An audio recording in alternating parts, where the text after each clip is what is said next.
السلام علیکم اسٹوڈینٹس، بیٹا کیسے ہیں آپ لوگ؟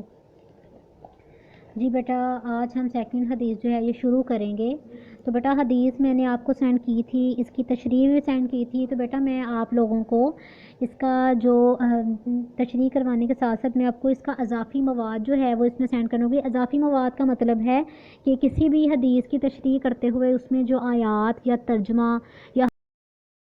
حدیث اضافی مواد کہا جاتا ہے۔ تو میں آپ کو بیٹا کسی بھی اس میں حدیث میں ایڈ ہونے کے لیے جو آیات ہوتی ہیں یا ترجمہ ہوتا ہے یا کوئی تشریح میں ایڈ کرنے کے لیے حدیث وغیرہ ہوتی ہے یا حدیث کا ترجمہ ہوتا ہے، تو وہ بیٹا میں آپ کو الگ سے بھی سینڈ کر دوں گی۔ جو بچہ چاہے وہ خود اپنی بھی تشریح جو ہے وہ بنا سکتا ہے، اور کوشش کریں آپ سب اپنی اپنی بنائیں اور بہت خوبصورت جو ہے وہ تشریح آپ لوگ بنانے کی کوشش کریں، ٹھیک ہے؟ تو آپ لوگوں نے اس کو ساتھ ساتھ یاد کرنا ہے اور اس کی تشریح بنانی ہے۔ بہت ہی خوبصورت انداز میں آپ لوگوں نے اس کی تشریح جو ہے بنانی ہے، ٹھیک ہے؟ تو بیٹا آج ہم جو ہے وہ سیکنڈ والی حدیث شروع کرتے ہیں۔ طلب العلم فریضۃ علی کل مسلم، کہ علم کی جو طلب ہے ہر مسلمان مرد و عورت پر فرض ہے۔ یہ بیٹا حدیث ہے، اس حدیث مبارکہ میں مسلمان مردوں عورتوں کو علم کی ترغیب، علم حاصل کرنے کی طرف ابھارا گیا، لوگوں کو اس چیز کی دعوت دی کہ وہ جو ہے وہ علم حاصل کریں اور زیادہ سے زیادہ بڑھ چڑھ کر اس میں حصہ لیں۔ اور یہ بیٹا علم حاصل کرنے میں کوئی بھی ایسی بات نہیں ہے کہ جو ہے وہ صرف کوئی، یہ سب کے لیے یکساں آپ صلی اللہ علیہ وسلم نے جو ہے اس میں بیان فرما دیا۔ کوئی امیر ہے، غریب ہے، مرد عورت، بچہ بڑا، ہر کوئی جو ہے علم حاصل کرنے کی کوشش کرے یا اس کی طرف راغب ہو۔ یہ اس میں ترتیب دی گئی ہے، لوگوں کو دعوت دی گئی، ترغیب دی گئی کہ وہ علم کو حاصل کریں۔ اور علم کی جو طلب ہے ہر مسلمان مرد اور عورت پر فرض قرار دی، کہ ہر مسلمان مرد اور عورت پر علم حاصل کرنا جو ہے وہ فرض قرار دیا گیا۔ اس کی تشریح جو ہے وہ پڑھتے ہیں، کیا ہے کہ انسانی فطرت کا بنیادی تقاضا یہ ہے، یہ انسانی فطرت یہ چاہتی ہے، ہم چاہتے ہیں کوئی بھی یعنی کہ شخص بچپن سے لے کر جب پیدا ہوتا ہے تو موت تک اس میں نئی نئی چیزیں سیکھنے کا، کچھ نہ کچھ نیا سیکھنے کا ایک جذبہ ہوتا ہے۔ یہ اس کی فطریتی طور پر اس کا جو ہے تقاضا ہوتا ہے، بنیادی تقاضا ہوتا ہے کہ وہ اپنی ذات کے حوالے سے اپنے آپ کے بارے میں یا کائنات کے بارے میں جو اللہ تعالیٰ نے اس دنیا کو بنایا ہے، اس دنیا کو پیدا کیا، اس دنیا میں مختلف چیزیں جو ہے وہ انسان کے لیے پیدا کی، تو اس کے بارے میں اسے ہر اچھی اور بری چیز کا علم ہو، ہر اچھی بات کا، ہر بری بات کا۔ اللہ تعالیٰ نے تو دو راستے بتا دیے نا کہ یہ سیدھا ہے اور یہ جو ہے غلط راستہ، اور ہم پر چلنا، اس پر صحیح جو ہے وہ علم جب تک ہم حاصل نہیں کریں گے ہمیں کیسے پتہ چلے گا کہ کون سا جو ہے وہ درست راستہ ہے؟ تو ہر اچھی اور بری جو ہے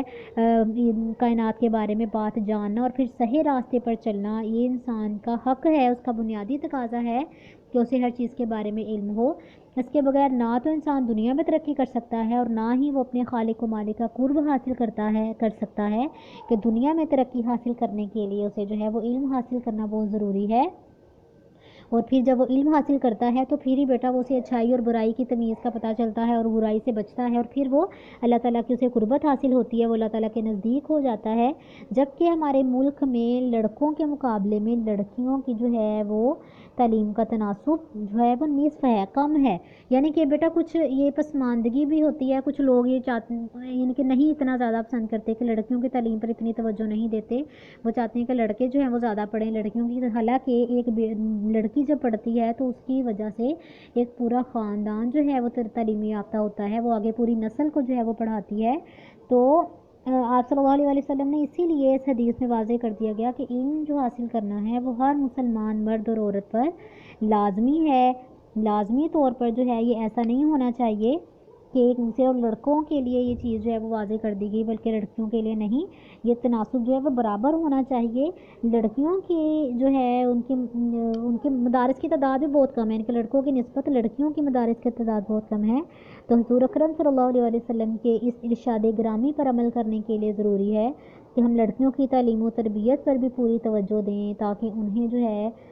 آگے بڑھنے کا موقع ملے اور کوئی بچی جو ہے وہ ان پڑھ اور جاہل نہ رہ سکے۔ انسان اس وقت تک اپنے مقام اور اللہ کی طرف سے عائد کردہ فرائض کو جو ہے وہ ان کو جان نہیں سکتا جب تک کہ وہ علم کی جستجو میں جو ہے وہ اللہ کی راہ میں یا علم کی راہ میں جب وہ گامزن نہ ہو۔ دوسری بات یہ ہے کہ قیامت کے دن اللہ تعالیٰ جو ہے ان کی عدالت میں اپنے فرائض و ذمہ داریوں کے بارے میں جو ہے وہ جواب دہی کرنی ہے، اسی لیے ہر نیکی اور گناہ کا اچھائی اور برائی کا علم ہونا چاہیے. اگر ہمیں علم ہو تبھی ہم برائی سے بچ سکتے ہیں اور اچھائی کی طرف جو ہے وہ جا سکتے ہیں. تو اس کے لیے ضروری ہے کہ ہم دنیا میں بھی کامیاب ہو سکیں اور آخرت میں بھی اللہ تعالیٰ کی جو ہے وہ عدالت میں ہم سرخرو ہو سکیں. تو علم حاصل کرنا ہر مسلمان مرد اور عورت پر فرض ہے. ایک فطری بات ہے کہ ہر انسان کو اس کے بارے میں جو ہے وہ کامیاب ہونا چاہیے کہ وہ علم حاصل کرنے کی طرف راغب ہو. بیٹا یہ حدیث نبوی بھی ہے کہ عالم کی فضیلت، جو ایک پڑھا لکھا شخص ہے اس کی فضیلت جو ہے وہ